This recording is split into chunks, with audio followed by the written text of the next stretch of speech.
Beri kemuliaan bagi Tuhan sekali lagi. Firman Tuhan dalam Ratapan 3 ayat 22 sampai 23 berkata demikian. Kasih setia Tuhan tidak pernah lenyap. Kasih setia Tuhan tidak pernah lenyap. Belas kasihannya tidak akan pudar. Semuanya baru setiap pagi. Besar kesetiaanmu ya Tuhan. So, karena belas kasihan Tuhan kita ada pada hari ini. Karena kemurahannya. Ya. Kasih setia Tuhan tidak pernah lenyap. Belas kasihannya tidak akan pudar. Semuanya baru setiap pagi. Setiap pagi ada refreshment, ada pemulihan rejuvenation yang Tuhan lakukan dalam hadiratnya untuk kita sebagai anaknya. Setiap pagi, setiap hari ada supply kasih karunia Tuhan, kebaikan Tuhan, kemurahan Tuhan, kesetiaannya kepada kita, resources daripada Tuhan, kasih setianya, belas kasihannya baru setiap pagi. Makanya kita tidak consume. Kita ada karena belas kasihan Tuhan, karena anugerah Tuhan. Ya, dan dalam Alkitab kita akan melihat nature Allah. Bagaimana dia berurusan dengan seorang. Di dalam Alkitab ada seorang yang membunuh yang pertama setelah Adam dan Hawa jatuh dalam dosa. Jadi dosa ada di dalam dunia ini. So mulai karena dosa ada dalam dunia ini, ada seorang yang dikatakan pembunuh. Karena seorang yang membunuh adalah pembunuh.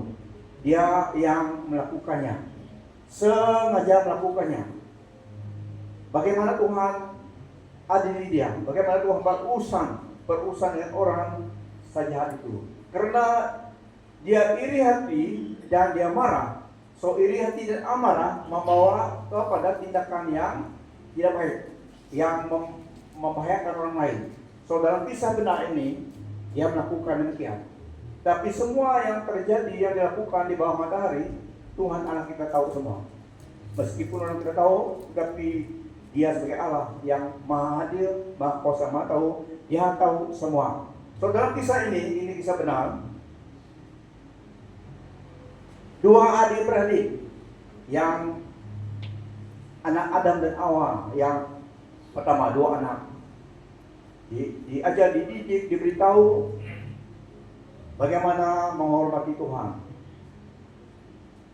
Mereka telah belajar daripada kesilapan mereka. So ada dua anak mereka pada masa itu, mereka mengajar mereka tuntutan precept daripada Allah. Khasnya pada hari itu tentang bagaimana buat offering kepada Tuhan. Satu alasan kita ada di dunia ini adalah untuk bekerja. Ya kamu jangan malas-malas. Kita hadirkan di dunia ini untuk bekerja juga. So dua adik-beradik ini bekerja walaupun tidak sama vocation ataupun pekerjaan mereka, tapi semua bekerja mendapat hasil sesuatu untuk menyerang kehidupan. So pada hari itu mereka memberi persembahan kepada Allah. Ini adalah budaya orang pertama dulu.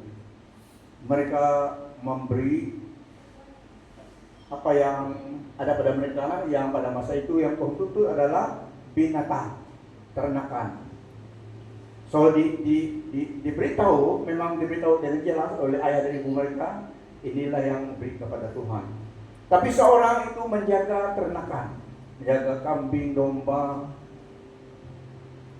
babi mungkin ada daripada, tapi dia tidak menjadi babi, kambing, domba, karena itu yang ada pada masa itu. So diberi instruction untuk bawa persembahan itu kepada Allah pada masa yang tertentu. Seorang menanam sayur, tapi dia boleh ambil bintang juga untuk persembahan itu. Dia tahu itu yang Allah tuntut. tapi dia bawa sayur, bawa kebes, bawa ubi. Dia bawa sayur, bukan daging. Jadi dia letaklah buah-buahan atas mezbah itu. Seorang itu dia bawa binatang menurut yang Allah kehendaki. Jadi Allah berkenan kepada offering seorang ini. Siapa nama dia? Presiden jangan jawab. Nama dia Abel, adik ya. Dia jaga ternakan. Jadi dia bawa ikut arahan ayah Buddha karena diajar bagaimana yang Allah tuntut. Dibawalah lembu, domba kah, binatang persembahkan. Jadi persembahan dia berkenan. Tapi yang tadi ini dia bawa hasil dari tanah yang dia kerjakan, yang telah dikutuk. Jadi yang Tuhan tuntut adalah bawa binatang hidup, daging dan darah. Tapi dia bawa sayur. Tidak ada sayur kan? Sayur tidak ada darah. Ada kan? Tidak ada. Tidak pernah ada sayur, tidak ada darah. So dia bawa sayur. Oleh sebab itu persembahannya tidak berkenan. Memang diberi kepada Tuhan, tapi menurut hatinya, tidak menurut apa yang Tuhan kehendaki. Tidak salah bahwa itu kita beri persembahan pada masa yang lain, tapi masa itu persembahan yang khas khusus adalah binatang, korban.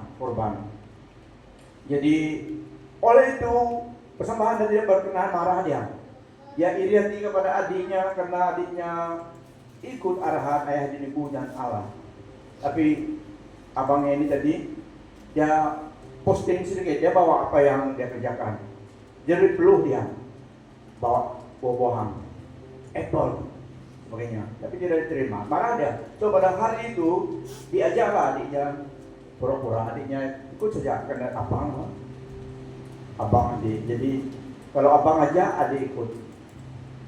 Bagaimana kamu? Kalau abang aja jalan-jalan, adik ikut. Karena dia percaya kepada abangnya, mau belanjanya bagaimana? Biasanya begitu. Jadi adik ini ikut saja. Abang, kan abang bawa pesan, dia bawa. Tapi niat abang ini tadi, dia sudah iri hati dan marah karena persembahannya pada hari itu ditolak oleh Allah. Allah warning dia, tapi dia ikut hatinya. So terjadilah pembunuhan karena amal dan iri hati. Kita lihat dalam Kejadian 4 ayat 8 sampai 16. Saya baca daripada EBB. Berfirmanlah Tuhan kepada Kain, mengapakah kamu marah dan mengapakah mukamu masam? Bukankah benar jika kamu berbuat baik, kamu akan berkeadaan bagus? Tetapi jika kamu tidak berbuat baik, dosa memang mengintai peluang menanti ketika untuk berluasa, namun kamu perlu menguasainya. So Tuhan masih mengasihi dia beri warning dia supaya dia jangan ikut tindakan dalam hatinya, amarahnya itu. Namun demikian Kain berkata kepada Abel adiknya, mari kita pergi ke ladang. Semasa kedua-duanya berada di ladang, Kain menyerang Abel adiknya lalu membunuhnya. Maka berfirmanlah Tuhan kepada Kain, di manakah Abel adikmu itu? Jawabnya, aku tidak tahu. Adakah aku ini penjaga adikku? Firman-Nya, apakah yang telah kamu lakukan? Dari bumi itu darah adikmu itu berseru-seru kepadaku. Dari bumi itu darah adikmu itu berseru-seru kepadaku. Sekarang terkutuklah kamu, terbuang jauh dari tanah yang telah membuka mulutnya untuk menerima darah adikmu yang ditumpahkan tanganmu. Apabila engkau mengerjakan tanah itu, maka tanah itu tidak akan lagi memberikan hasil sepenuhnya kepadamu. Engkau akan menjadi seorang pengembara dan pelarian di bumi. Kata Kain kepada Tuhan, hukumku itu terlalu berat dan tidak tertanggung olehku. Sesungguhnya pada hari ini engkau mengusir aku dari tanah ini, maka aku perlu bersembunyi daripada hadiratmu dan akan menjadi seorang pengembara serta pelarian di bumi. Kelak sesiapa yang bertemu denganku akan membunuhku. Firman Tuhan kepadanya, tidak demikian. Sesiapa yang membunuh Kain akan menerima balasan 7 kali lipat ganda. Lantas Tuhan meletakkan tanda khusus pada Kain supaya dia tidak dibunuh oleh sesiapapun yang bertemu dengannya. Maka pergilah Kain dari hadirat Tuhan, lalu tinggal di tanah Nod, di sebelah timur Eden. Nah, saudara-saudari, oleh karena iri hati, Kain melakukan perkara yang demikian, sehinggalah mulailah terjadi pembunuhan pertama di dunia ini, penumpahan darah.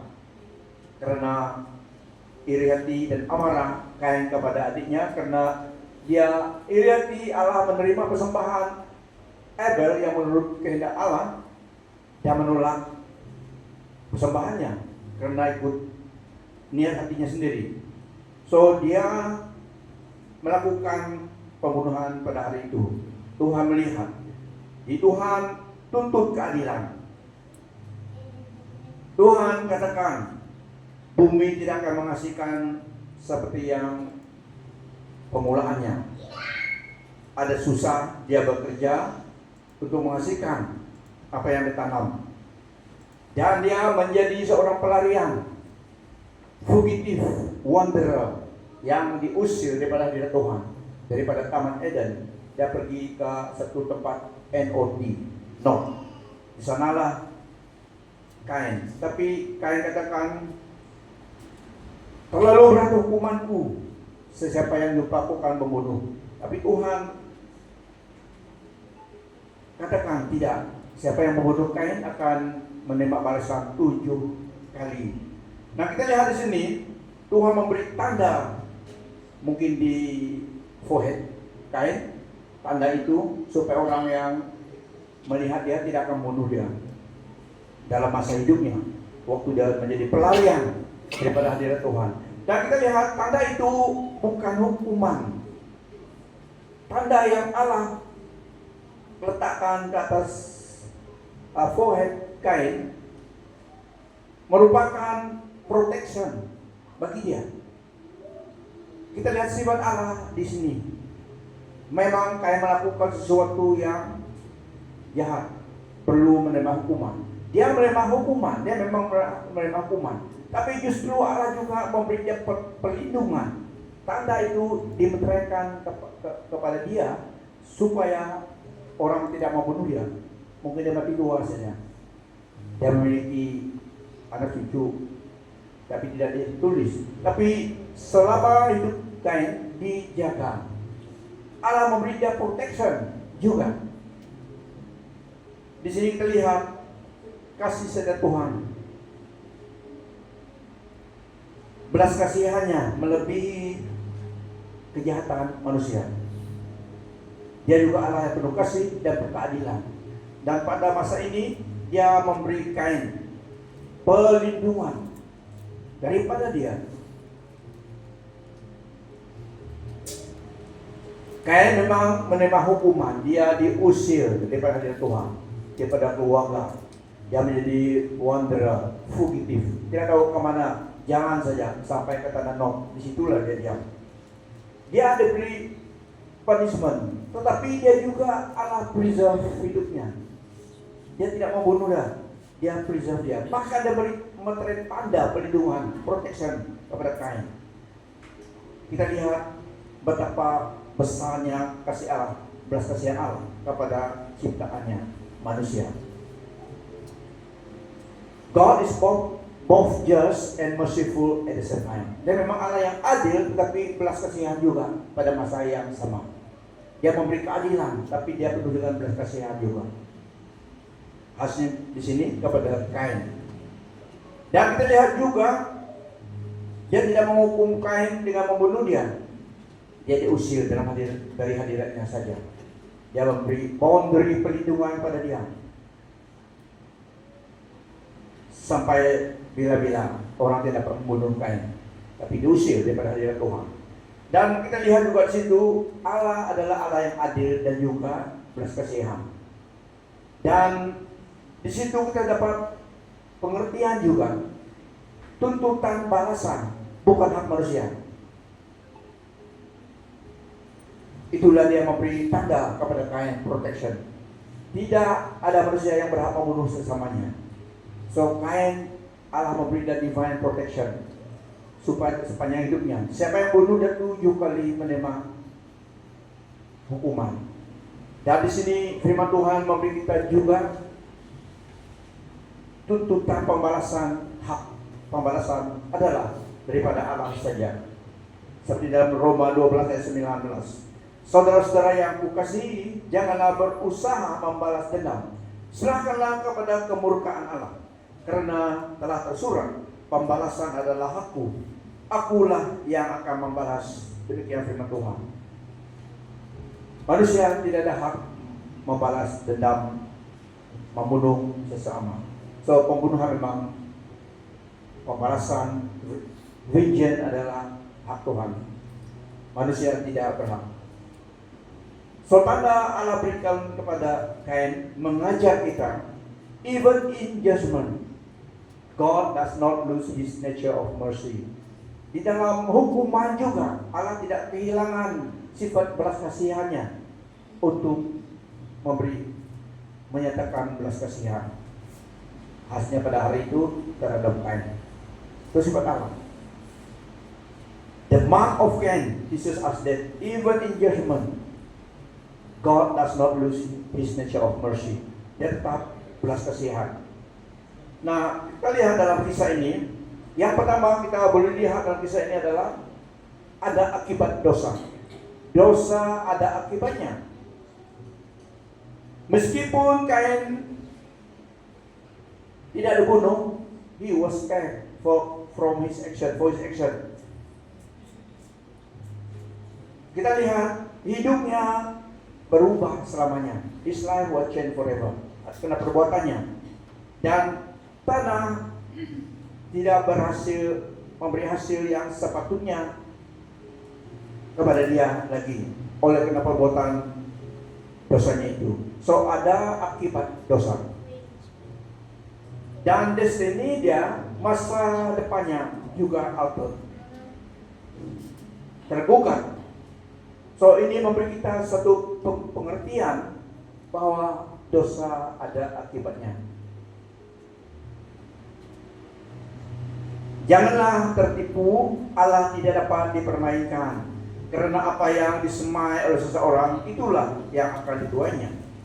Yang kedua, pelajaran yang kedua terlihat, God still shows mercy even when we fail. Allah masih memberi belas kasihan meskipun kita gagal. Kita lihat bagaimana Allah berusaha dengan Kain dalam kisah benar ini. The same God who just came also protected him. Allah yang sama yang menghakimi Kain tadi, dia juga yang melindungi dia. Ini juga memberitahu kepada kita, tidak siapa yang tidak dapat dijangkau oleh belas kasihan Tuhan. There is no one beyond the reach of God's mercy. Dia dapat menolong sesiapa. Tangannya tidak kurang panjang menolong sesiapa untuk memberi belas kasihannya. Even in your worst moment, God can still preserve your life for a purpose. Di dalam season hidup kita yang terlalu jahat juga, Allah masih melindungi kita, menjaga hidup kita untuk tujuan yang tertentu. Dia berhak atas hidup kita. Allah yang sama yang menghakimi Kain juga Allah yang melindungi dia, preserve his life. Bahkan dia memberi perlindungan, protection, divine protection, tanda atas Kain hidupnya, supaya orang tidak membunuhnya. Karena kasih setia Tuhan tidak pernah lenyap, belas kasihannya tidak akan pudar, semuanya baru setiap pagi, besar kesetiaanmu.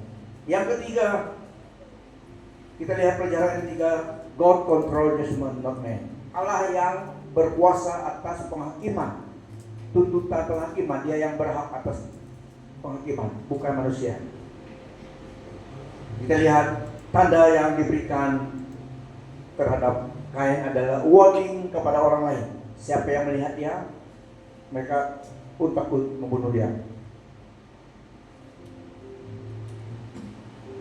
Ini kita lihat Allah menyatakan satu peraturan di dalam dunia ini.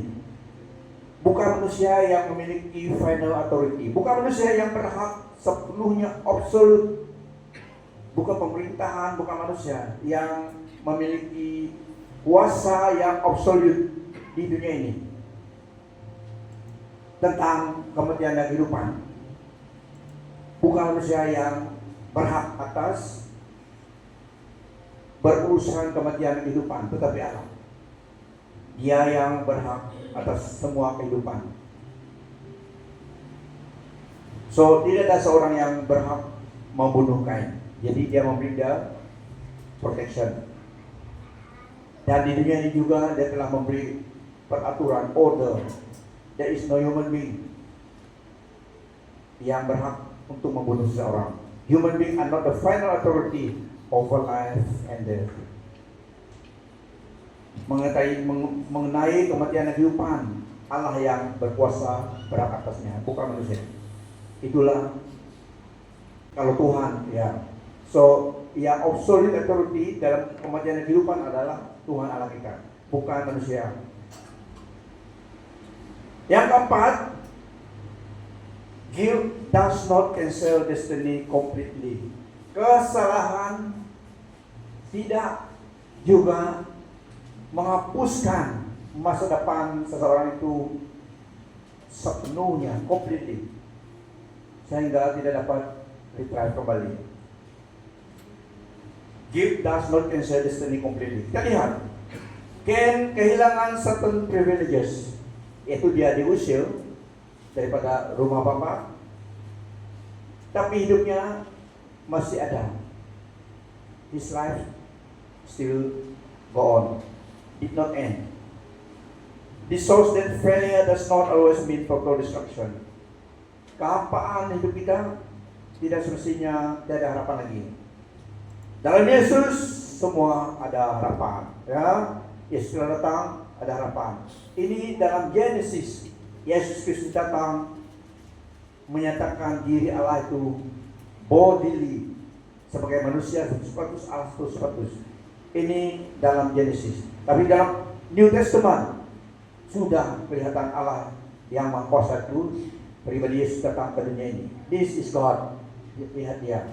So, lebih sempurna dia menyatakan Allah kepada manusia.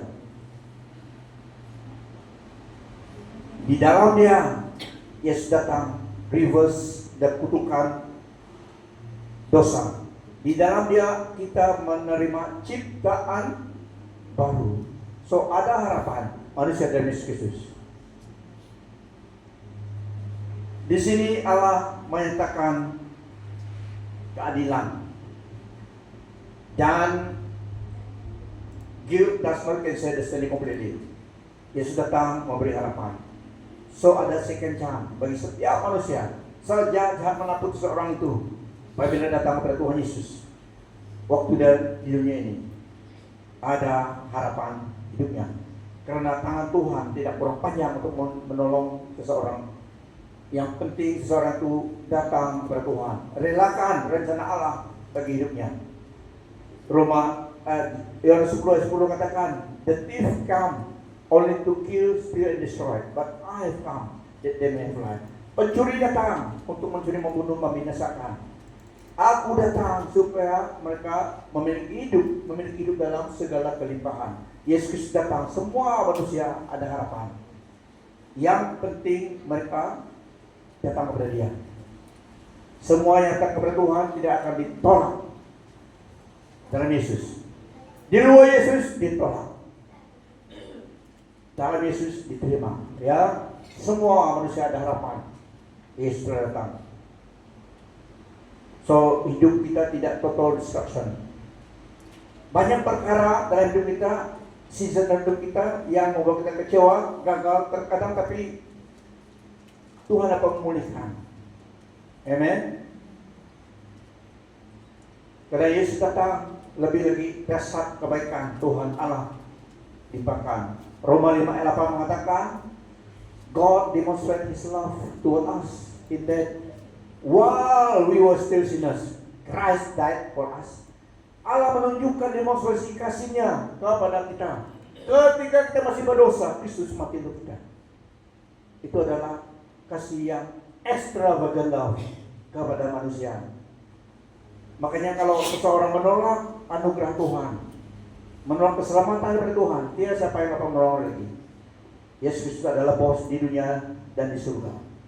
Dia memberi hidupnya untuk semua manusia, supaya semua manusia dapat diselamatkan di dalam dan melalui Dia. Tidak ada manusia yang benar sehingga benar tidak memerlukan belas kasihan Tuhan, sehingga tidak memerlukan anugerah Tuhan. Tidak. Yesus Kristus datang karena manusia memerlukan keselamatan, memerlukan anugerah Allah, belas kasihan Tuhan di dalam Dia. Dialah yang menyatakan, menyempurnakan semua itu. Itulah kabar baik diberitakan kepada semua suku bangsa, supaya sesiapa yang datang kepada Tuhan diselamatkan waktu di dunia ini. Karena kalau menolak Tuhan di dunia ini, jumpa juga Tuhan Yesus di akhirat. Dia tuntut juga. Di situ tidak ada pengampunan lagi. Dia datang sebagai hakim. Di sini dia datang sebagai juru selamat. Nanti di akhirat dia bukan datang sebagai juru selamat kepada semua manusia. Dia sebagai juru selamat bagi orang yang percaya saja. Dia adalah raja di atas segala raja, hakim yang adil, yang berhak atas segala sesuatu. Jadi inilah masa anugerah Tuhan dicurahkan bagi kita. Dan kita lihat, kita semua ada harapan. Ya, kita yang telah dalam Tuhan memang sudah penuh harapan. Harus kawanmu penuh harapan. Semua penuh harapan. Dan Yesus penuh harapan. Yang di luar, Kristus yang datang all the way kepada masuk dalam kingdom Tuhan, ada harapan. Tapi kita yang sudah ada di dalam Kristus penuh harapan. Kita selamat, garanti masuk surga. Ya, so stay in Christ, stay in Christ, stay in Christ. Yes, itu rahasianya kemenangan dan keselamatan seseorang dalam Yesus Kristus. Tidak dalam agama, tidak dalam ajaran, tetapi dalam Yesus. Dia telah membuka jalan itu melalui dirinya untuk selamat, untuk kau selamat melalui Dia supaya sampai ke surga. So Kain diberi belas kasihan dari Tuhan. Dan yang kelima, pelajaran kelima, bahayanya iri hati dan amarah yang tidak diwaspada, tidak dijaga. Lihat hatimu, cucuk-cucuk, adakah amarah sini? Jangan iri hati para orang seperti Kain. Walaupun kita tidak suka sama orang, walaupun orang tidak suka sama kita, walaupun tidak semua orang suka kepada kita, kita pun tidak suka kepada semua orang. Katakan kepada kawanmu, saya suka kamu. Orang lain tidak suka kamu, tapi saya masih suka kamu. Dalam Yesus, Allah menyatakan demikian. Dia menyatakan kita, you are the beloved of God. Dalam Yesus, kita diterima sebagai anaknya di dalam Dia. Karena Yesus Kristus begitu besar kasih Allah kepada manusia. Alangkah kasih Allah kepada suku-suku bangsa di dunia ini. Hidupnya diberikan extravagant love. Domba yang hilang dicari, 99 ditinggalkan, mencari satu ekor domba yang hilang. Dasar kasih Allah kepada manusia. Dia mau semua jiwa kita diselamatkan bersama dengan Dia. Dia yang memberi hidup kepada manusia. Hati Allah Bapa adalah supaya ciptaannya yang sempurna manusia selamat daripada hukuman dosa. Karena ada masa kelak, akan selesai, akan pintu anugerah tutup. Tidak ada peluang lagi. So ada bahayanya melalui perjalanan ini. Jangan amarah dan jangan iri hati kepada orang.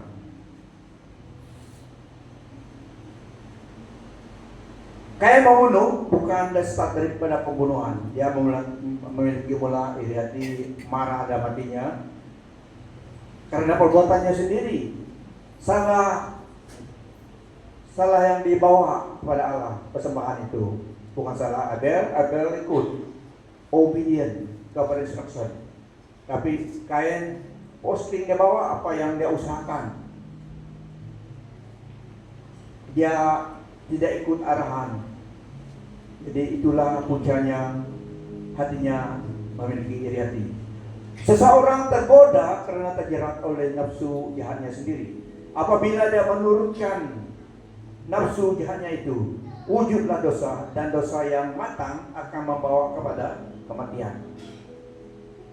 Each person is tempted when they are dragged away by their own evil desire, their own, and enticed. That desire, when it has conceived, gives birth to sin, and sin, when it is full grown, brings forth death. So kita sendiri yang mengurus hidup kita dengan Tuhan. Jaga hati kita. Jaga hati kita, biarlah kasih Allah dan belas kasihan Tuhan, damai Kristus, kebenaran Tuhan memelihara hati kita untuk kebaikan kita. Hidup kita adalah milik kita, selain pada milik Tuhan. Kita yang bertanggung jawab atas hidup kita. So hati kita harus jaga menurut kebenaran firman Tuhan. Sekali lagi ya kawanmu, jaga hatimu. Biarlah kasih Kristus memenuhi hati kita. Tuhan yang membalas untuk kita. Tidak semua orang senang pada kita, tapi kita senang, kita mau beri forgiveness, belas kasihan, kasih kepada semua orang. Ya, jangan kita pegang Tuhan yang berhak atas kejahatan. Biarlah Tuhan yang urus. Kita jaga hati kita untuk kebaikan kita, supaya tidak kena stres. Tekanan darah, siapa yang berapa yang cut? Berapa yang cut? 140, bukan tinggi dia. Kalau tinggi 130, isi bilang. Dia belajar tentang itu. Oke, kalau lebih dari itu turunkan, sejukkan. Tak perlu dendam. Buang, biar Tuhan berurusan saja. Tak perlu dendam, jangan dendam. Nanti kamu cepat tua. Biar pipimu harus supaya licin, minyak jagung, dan happy. Kristus memberi kita kehidupan. Kita semua memiliki 24 jam hidup kita. So jaga hidup kita, jaga hati kita, ya. Memang ada masalahnya kita tension, tapi untuk kebaikan kita jagakan. Surrender yang overweight kepada Tuhan, ya. So ini pelajaran untuk kita. Tambah lagi dalam 5 pelajaran. Dan ada yang terulang. Yang pertama, tanda yang diberikan kepada Kain adalah satu revelation of God, justice balance with mercy. Tanda yang Allah letakkan kepada Kain adalah wahyu tentang Allah. Dia adil, balance dengan mercy. Dia adil, memang dia berhak, dia tuntut judgment, tetapi dia juga balance dia dengan belas kasihan. Dan yang kedua, terlihat dosa ada akibatnya. Tetapi dalam semuanya Allah masih preserve hidup kita dengan tujuan yang baik. Dan yang ketiga, dalam Allah berurusan dengan Kain, pembalasan, vengeance belong to God. Tidak ada manusia yang berhak membalas dendam kepada yang lain, apalagi membunuh. hanya Allah saja. Dia vengeance belong to God. Yang terusnya, bahayanya iri hati dan cemburu dan amarah. Tapi di dalam semuanya, God still speak mercy kepada kita. Dan di dalam seterusnya, we don't, kita tidak mengerti semuanya, tapi jalan Allah memang jalan yang sempurna, because He is God. Dia tahu, Dia bermurah hati, belas kasihan kepada umatnya. Kita lihat Cain memang melakukan sesuatu yang terlalu jahat, tetapi Allah juga menghukumnya, at the same time juga menjaga preserve hidupnya, karena dia mau bukan hukuman. God desire mercy, bukan sacrifice, bukan korban, bukan menghukum, tapi Allah yang adil itu juga mau manusia diselamatkan. Keadilan, He is rich in mercy. Dia tidak lembut terhadap dosa ada akibat, tapi dia juga penuh dengan belas kasihan. Itulah Allah kita yang dinyatakan dalam Yesus Kristus. Roma 2 ayat 4 mengatakan, maukah engkau menganggap sepi kekayaan kemurahannya, kesabarannya dan kelapangan hatinya? Tidakkah engkau tahu bahwa maksud kemurahan Allah ialah menuntun engkau kepada pertobatan? Nah, God passion, kesabaran Allah leads to repentance. Dia mau seseorang bertobat supaya menerima keselamatan. Dan kita lihat di sini juga satu foundation dalam kehidupan Kristen. Untuk seseorang itu diselamatkan harus ada pertobatan. Repentance ada satu pilar dalam Kristen. Seseorang itu harus menyedarkan diri dan bertobat supaya datang kepada Tuhan, supaya menerima keselamatan. Tidak menerima keselamatan dulu tapi tidak mau bertobat, tidak. Pertobatan itu membawa kita kepada keselamatan.